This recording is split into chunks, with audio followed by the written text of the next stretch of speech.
There were once three friends, Catherine, Yvonne, and Winnie. Hi, I'm Catherine.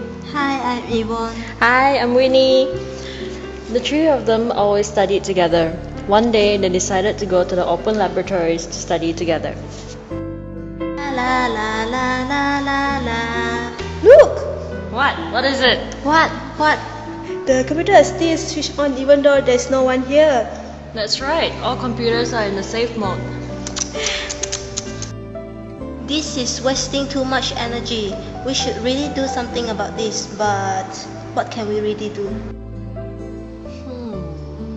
What shall we do indeed? Light bulb! I have an idea. Why don't we utilize the methods we learned in Methods of Investigation and use it to study the possibility of saving energy in Swinburne? That's a really good idea. How should we go about doing it? First off, we need to collect the important data and research. Exactly. We're most likely gathering data by way of participant observations or by in-context interviews. Now I remember. After that, we have to sort out of our information, right? Which framework are we going to use? I think the most effective and efficient method would be the affinity diagramming method, whereby we group and understand information in order to properly analyze all the information we got. Got it! Let's begin.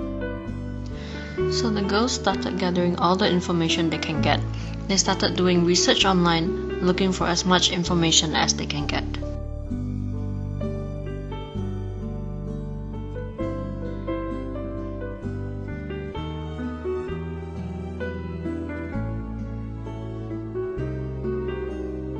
Once they have gathered all the information they needed, they wrote them down on sticky notes to sort out the ideas and data gathered.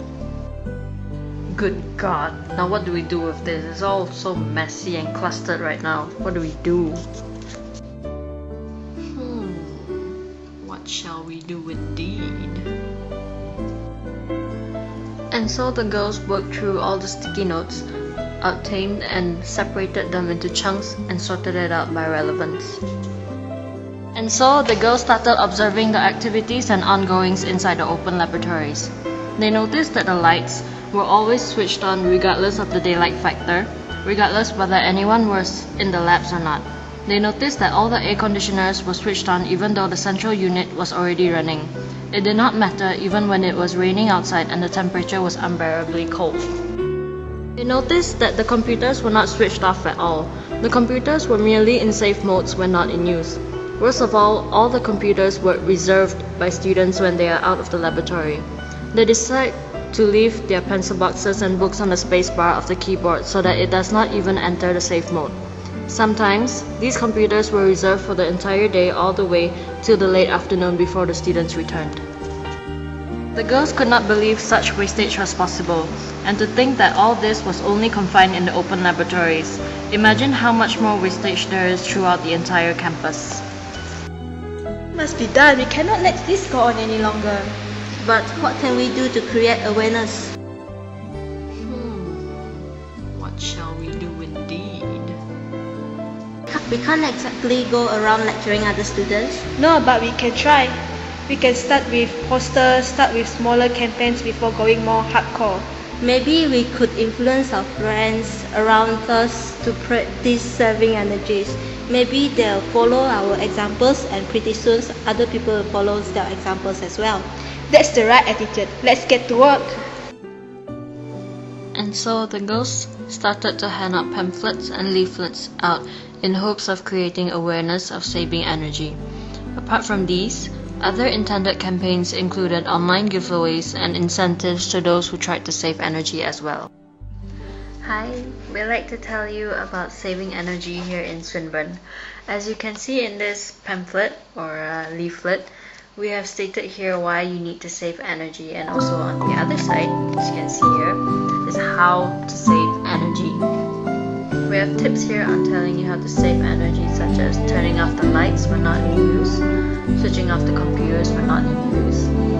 So if you follow these steps, then you can definitely save energy in Swinburne. Please do all you can to help save energy in Swinburne. Thank you.